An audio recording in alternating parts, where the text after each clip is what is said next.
From trackside to roadside and wherever you'd see a sign, Scale Signs has it all.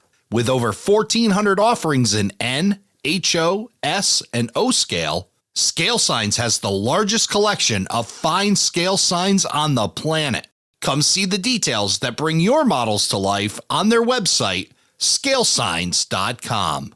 Stop. Don't lay another piece of track on your layout until you have a RailFlow track alignment guide from Oak Hill Model Railroad Track Supply. Whether you're forming curves, testing layout fit, or hand laying rail, the RailFlow track guide ensures accuracy and simplicity. Now available in N, HO, and HON3, RailFlow track guides eliminate misalignments and wobbly track lays in both straight and curved track. Order your RailFlow track alignment guide today at ohrtracksupply.com. For over 25 years, Highball Graphics has been providing high-quality decals for railroads in New England, Canada, and beyond. With over 2,000 sets in scales N through G, Highball Graphics has you and your project covered. Highball Graphics specializes in custom decal orders, serving freelance railroads worldwide. Check out their easy-to-use website at highballgraphics.com or email them at info@highballgraphics.com. ATLP Extra is our monthly newsletter delivered right to your inbox each month. Sign up for free at atlpextra.com.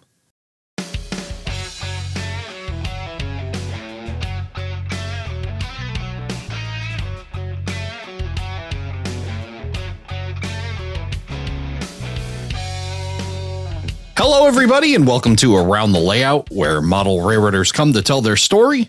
My name is Ray Arnott. So glad you could join us.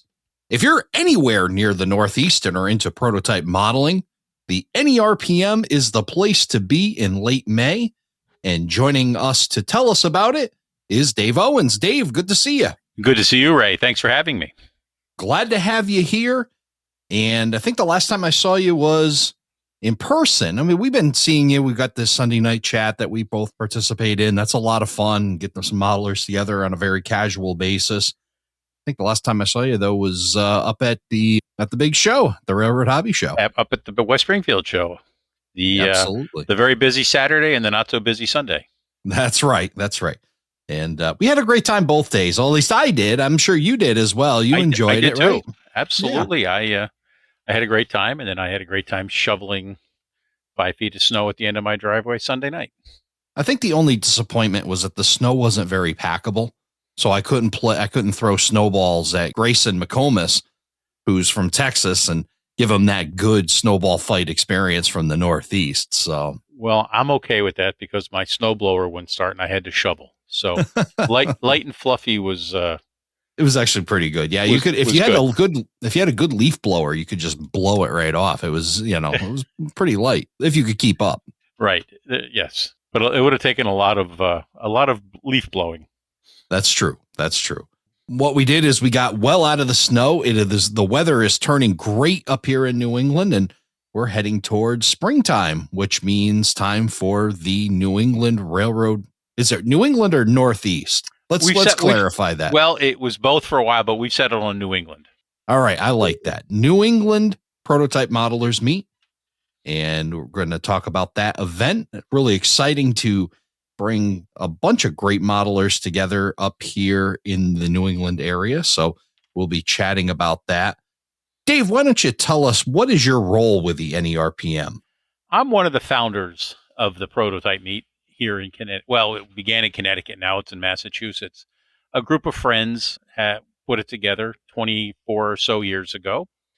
And I sort of took the lead in terms of organizing clinics and lining up vendors and doing all of the sort of prep work. But I've got a great team of people who help me put the meet on and do everything like handle the model room and the raffle and that kind of stuff. So I'm sort of the captain of the team. Awesome. And you said you've been doing it for 24 years, you said? That's amazing run. It is. I never thought it would keep going, but I'm glad it did. We've created something that people enjoy, and that's really what it's about, creating a community of model railroaders who come together once a year to, actually more than once a year because there are other proto meets around the country, but who come together up here in New England to hang out, to share their love of model trains, to share techniques they learn, and just to really have a great time and get excited about model railroading and go home and build models. Let's take a moment and let's take a look at that concept that is now not only across the country, but worldwide, the Railroad Prototype Modelers Meet. To you, what does that actually mean? It means a lot of things. I think at its core, it's models, any scale, any kind, locomotives, freight cars, vehicles, structures, really anything that fits into model railroading. And we encourage people to bring models. We have programs and clinics to talk about models, talk about technique. But I think the really overarching theme is just bringing people together who share this interest, who have a great time seeing each other, hanging out with each other. It's much more than the models. It's really almost fellowship among the people who are involved, social time, just hanging out and getting together with your friends who you've gotten to know over the years at our event, at other events. Now, we opened the show by talking about the very awesome Railroad Hobby Show in West Springfield that happens every year. And you and I are very fortunate to live very close to it. So we're spoiled by a quick trip up there and it being our kind of our home show and local show. Talk about the difference between the NERPM and the Railroad Hobby Show or any other type of like train show. How do these differ? Sure. The train show, like most train shows, is just a huge collection of vendors. There are layouts, and there's people who are interested in the hobby and who come from all different perspectives. You've got the real serious modelers. You've got the people who are and there's nothing wrong with this, who just want to put together a few cars, maybe some kits or buy some cars, put them on a 4x8 and run them around. It's like everybody who has some interest in model trains or in trains in general comes to the big show or to your typical train show where they can find a variety of things, videos, books, models themselves. The prototype meet is a place where every model railroader, in my mind, should feel welcome. But we tend to be a little more focused on the models and in trying to make those models accurate to what actually existed on the railroad. Now, I say that, but it doesn't mean anybody's excluded because freelancers are welcome. Freelancers are great modelers. So, I've said in the past that this term prototype modelers meet, I wonder if that was the best approach because it tends to suggest, we're only focused on prototype modelers, but it's really a place for everybody and a place where everybody is welcome. If you're interested in model trains, you want to build models, you want to learn, you want to get better and advance in the hobby and just, take your hobby to another level. Does that make sense? I think it does. And I think what we're talking about here is although it may be freelance, it's still prototype inspired, right? Absolutely. Like that those uber details, those things that a prototype modeler may focus on, the freelancer is also focusing on them for inspiration to what they're doing. Exactly. And in listening to one of your podcasts about freelancing really sort of made me see that in a lot more clearly, the importance of actually how freelancers really are top level model railroaders and do some really cool stuff. And they're just an important part of the hobby. So if you're freelance or you're prototype or somewhere in between, or let's even say that you haven't even started that process, what can you get out of attending an RPM and especially the NERPM? I think the first thing you get is you meet people who share your interest. And there's really nothing like discovering that you're not the only one who has this interest. Community, I think, is a very big part of what these meets are about. Building that community, inviting people into the community, making people feel welcome, make them feel at home. So being with like-minded people is a big part. And then there's the learning. The people who are here who have developed skills, who have developed knowledge and experience, they're willing to share that and help you come along as a modeler. We all start somewhere. None of us starts with great skills. We learn them. And a prototype model to meet is a great way and a great place to meet those people who have those skills, who are willing to help you come along in your modeling, willing to share their knowledge, share their skills, share their information, and show you how they do what they do. Walk us through a NERPM experience. What does it look like for an attendee going to the NERPM? Sure.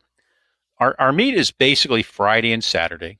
This year it happens to be May 29 and 30, but we actually start Thursday night because people arrive at the hotel where we do it. And so we have some programs Thursday night. Everybody comes in. There's a welcome time, and the model room is typically open. People start setting up models, and that becomes a place where people gather. And then we have clinics or programs. This year we're going to have a special program by a tremendous photographer named Matt Herson. Since this is the 50th anniversary of Conrail this year, the founding of Conrail, we're going to have a Conrail and predecessor show Thursday night, which I think will be a lot of fun. So that's going to sort of set the tone, getting interested, looking at prototype photos that Matt took. And then we're going to slide into Friday and Saturday, and there's going to be a range of clinics all through the day on both days, but also the model display. And what we hope people do is bring models in all stages of completion. A finished model, a model that's halfway done, a model that may be assembled but not painted. Everything is welcome because there's really something to learn from every step of the process. Years ago, a guy brought a model of a New Haven electric. He'd built it with styrene, no paint on it, but I was just blown away and just fascinated by what he had done and spent a lot of time talking to him about how he'd built this model. So it's the model room is really, and the models are in some ways the heart of the meet, where people can go and learn, get inspired, and just see the great work of others. And like I said, we encourage everybody to bring models and put them on display. There's no imaginary standards. Whatever you want to bring is fine, and we'll find room for it. Are the models judged? No, we don't do any judging because that's not what prototype meets are about. We want people to come in and show their models. We don't want anybody to feel like that, there's no wrong model. We don't want anybody to feel like they did something wrong. We just want people to bring their models and share them. Now, you talk about benefits for people to go and see the models and see them in various stages. Talk about the benefit for the person bringing the model themselves. What's in it for them? One of the guys who comes to the meet, he came the first time and he didn't bring any models, but he was really blown away by some of what he saw, and he was inspired to go home and start working on his models. And he brought some the next year, weathered Conrail locomotives, and just blew everybody away. So I think you're going to find a crowd that appreciates your work. They're interested in what you've done, and they want to ask you questions about how you did it, what you're modeling, why you're modeling that topic. So there's just sort of that reinforcement, positive reinforcement from the people who are looking at your models. It's just always something to learn and something to get inspired to do.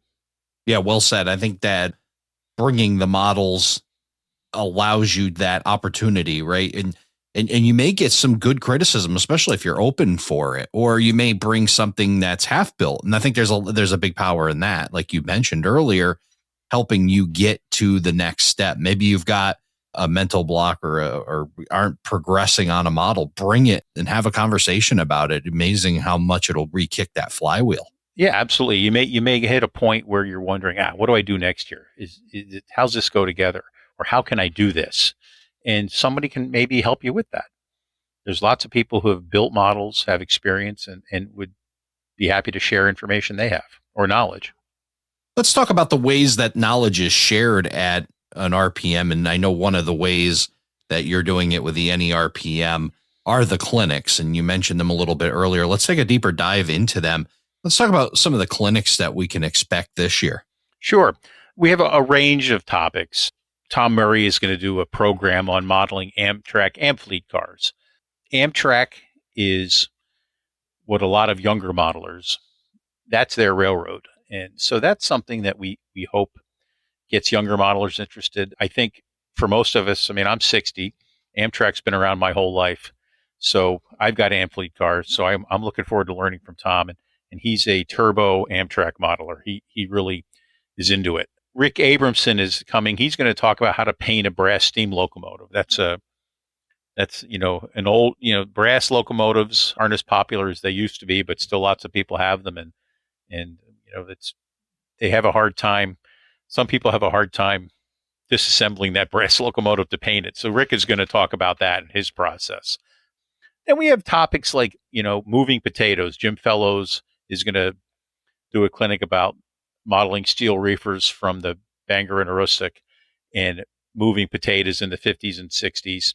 Mal Hauk, who's a regular at our meet, is going to do a clinic on scratch building a steam locomotive, which is something that I find fascinating. This year, we're also going to be doing some hands-on clinics where people, it's not the typical or the usual clinic experience where you're in a room and someone's up in the front lecturing. It's going to be people sitting around a table, and people like Ted DiOrio are going to guide you in weathering.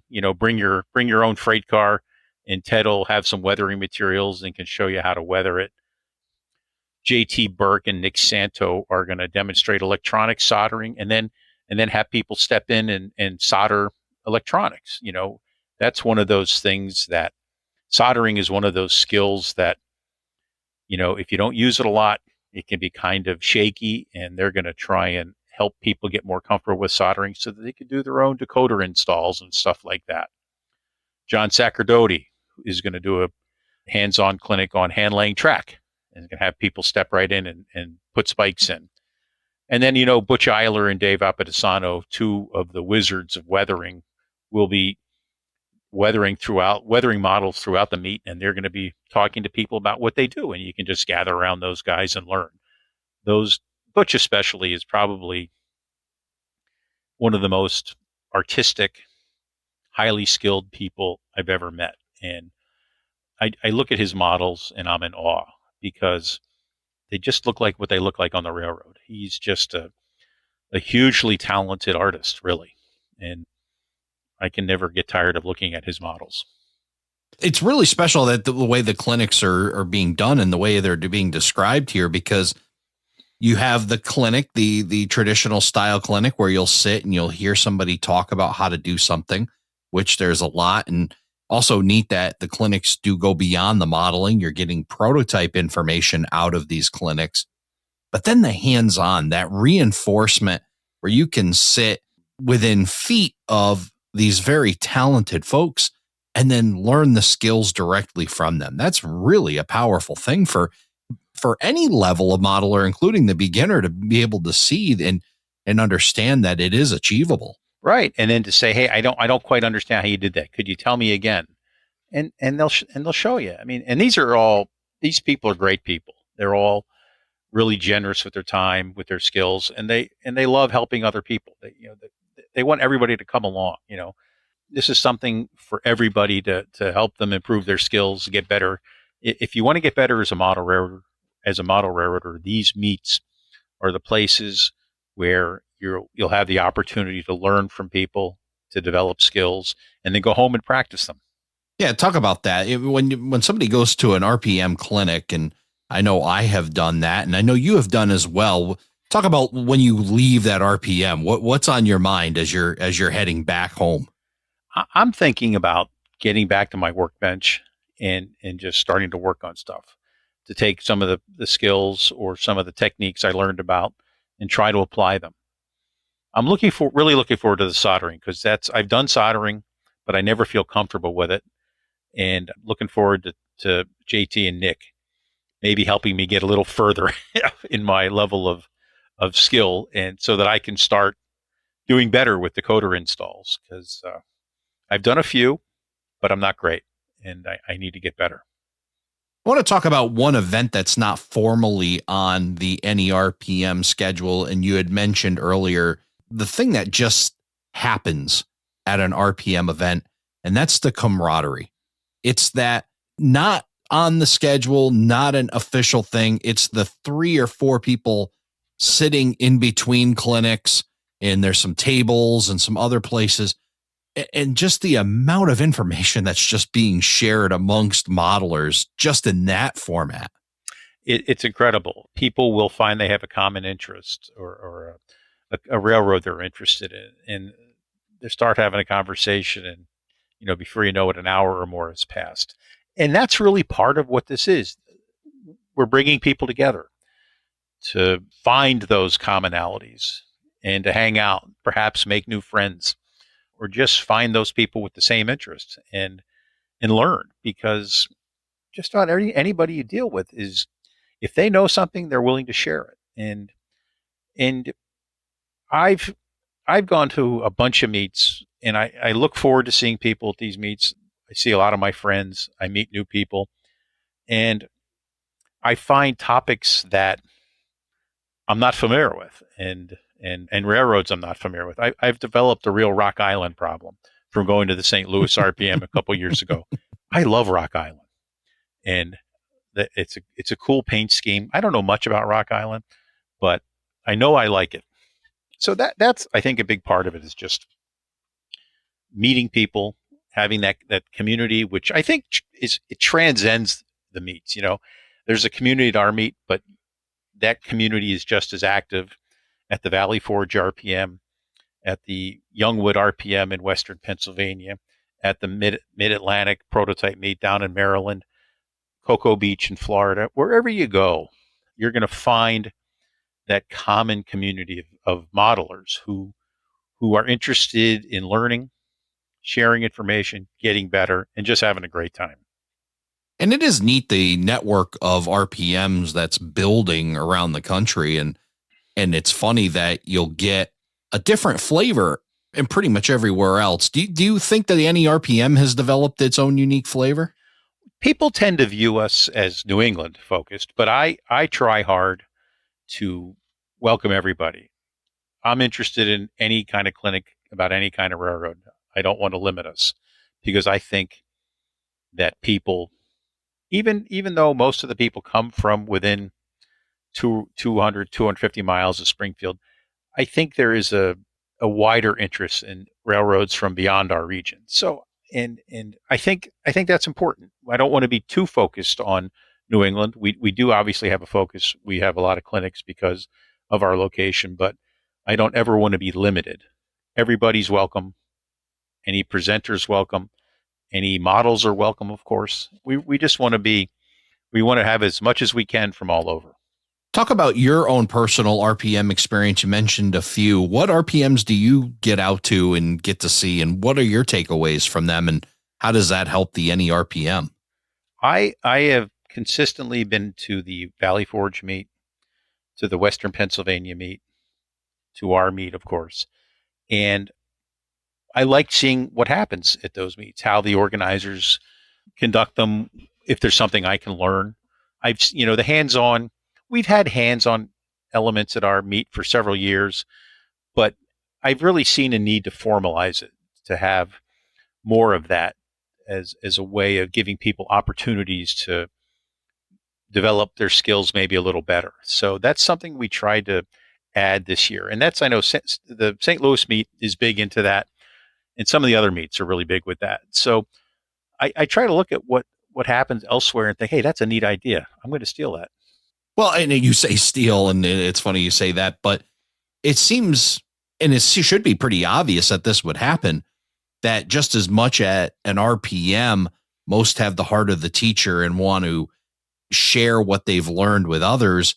And I think those that run RPMs feel the same way. It's like, let me help you. And if you reached out and you called Lonnie at St. Louis, or you called Michelle in Colorado, or you called any other RPM promoter or event organizer, they're going to help you, and they're going to ask questions. And it's built a network within itself, hasn't it? I think so. I've never been to a bad prototype meet, and anything we can do to help each other, I think is benefits everyone. Again, it's about building community, and the more ways we do that, the better. And it's given a great reason to travel too, hasn't it? I mean, be able to go see some neat areas and We talk about, folks that were up in the New England RPM. I know we're down at the Central Georgia RPM. I saw you at in St. Louis. A bunch have gone to Colorado. Some have gone, you talk about Valley Forge.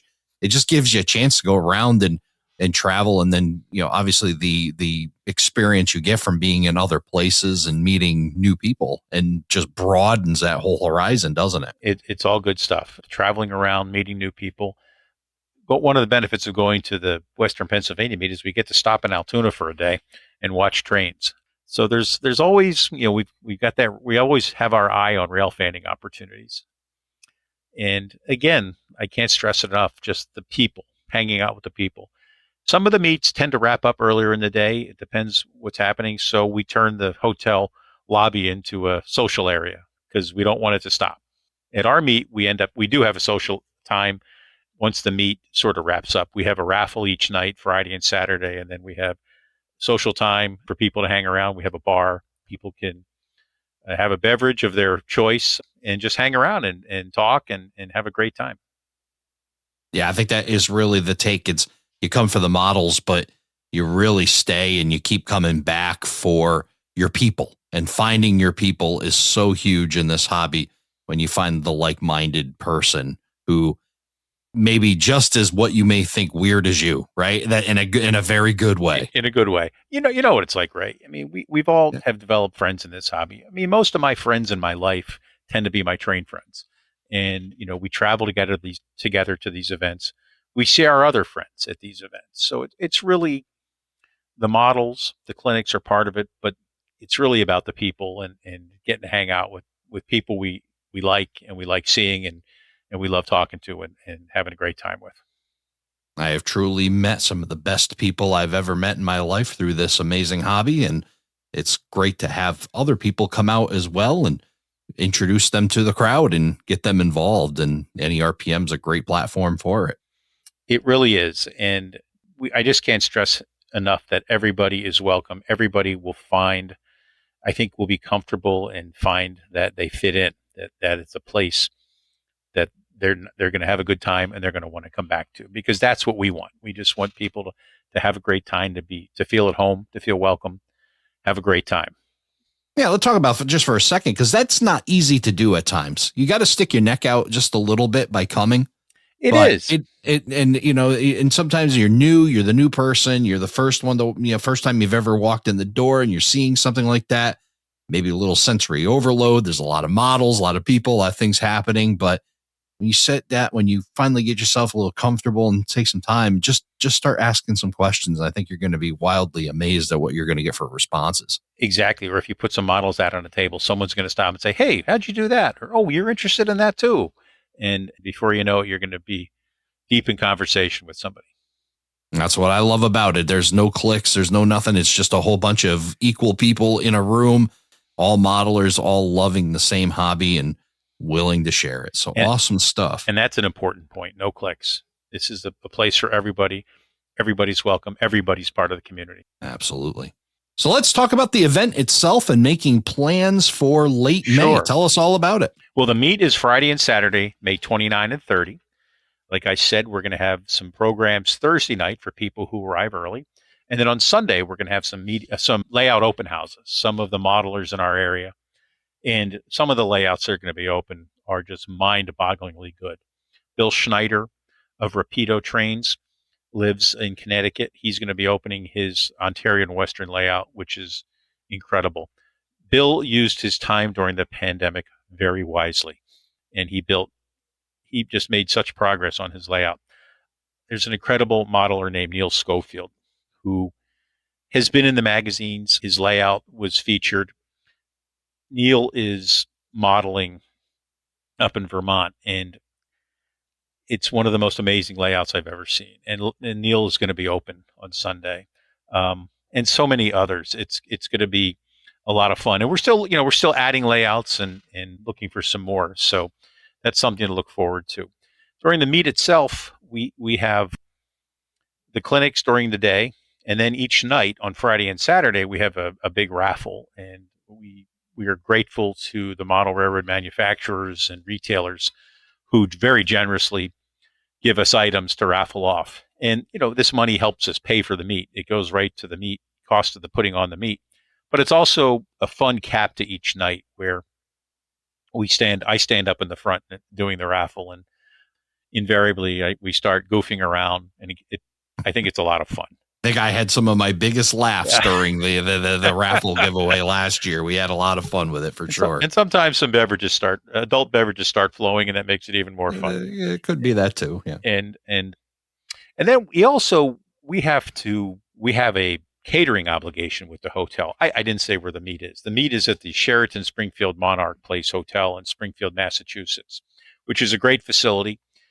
The clinic area where we have the meat, it's all really ideal. And as you described, Ray, there's the clinic rooms, but then there's also plenty of places for people to sit and hang out and talk. It's a very comfortable space. Really the best location we've had in the 23 years of putting the meat on. But we have some financial obligations with the hotel. We have a catering obligation. So we offer a breakfast and lunch, which helps us pay for the meat. But it's also another opportunity for people to come together and hang out, because a lot of people who are at the meet partake, and you sit down at a table for breakfast and then later on at lunch, and just, again, you're there with your people, model railroaders. I think that lunch is important too, breakfast and lunch, because you don't want to leave. You want to stay with the people. Like, you don't want to miss a moment. Right. And for those that may think, I'll just run out and grab lunch, it's not as easy, and it takes far longer than you ever expect.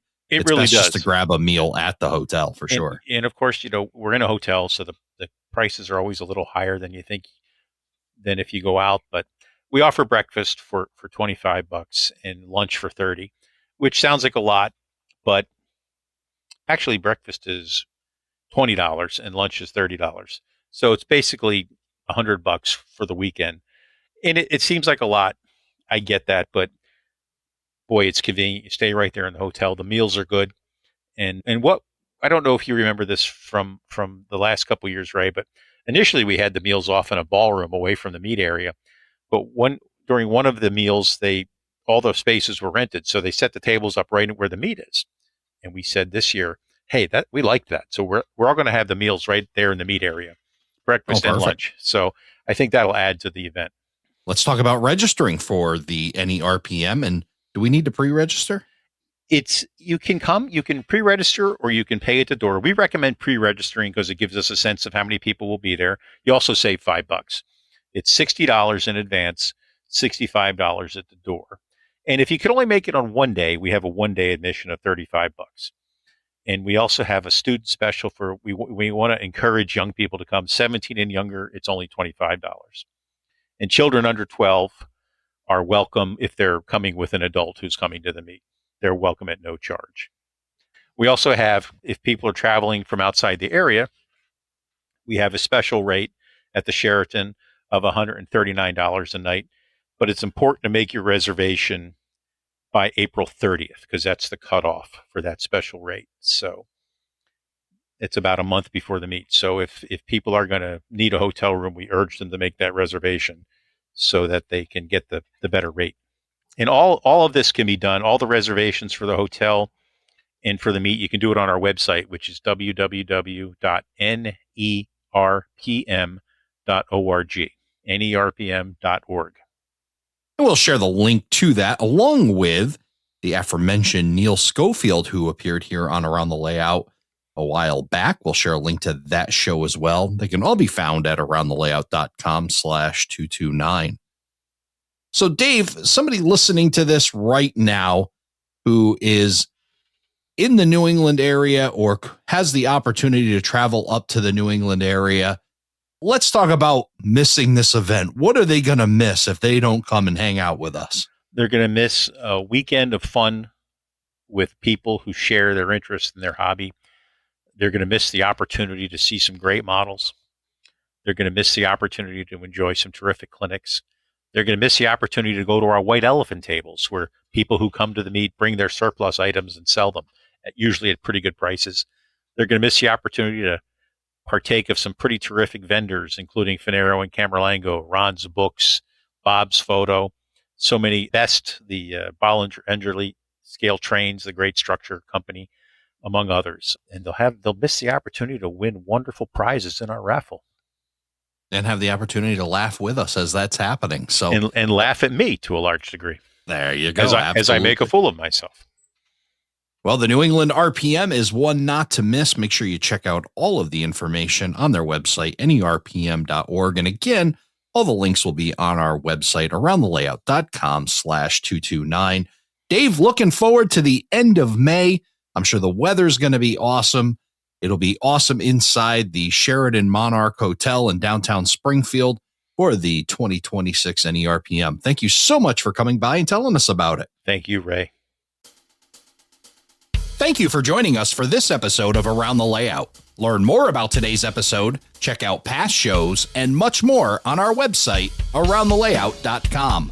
Show your support by becoming an operating crew member at aroundthelayout.com/crew. Follow us on social media, aroundthelayout.com/social. And send us your feedback, aroundthelayout@gmail.com. Thanks for hanging out with us around the layout.